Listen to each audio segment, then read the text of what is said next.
जिल्ह्याचे पालकमंत्री हसन मुश्रीफ आणि खासदार धनंजय महाडिक यांनी आज पावड्यातील पोलीस परेड मैदान येथे घेतलेली बुलेट राईड चांगलीच चर्चेत आली।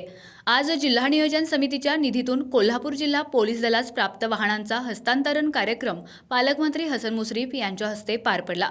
या कार्यक्रमात पालकमंत्री हसन मुश्रीफ, खासदार धनंजय महाडिक यांच्यासह अनेक मान्यवर उपस्थित होते।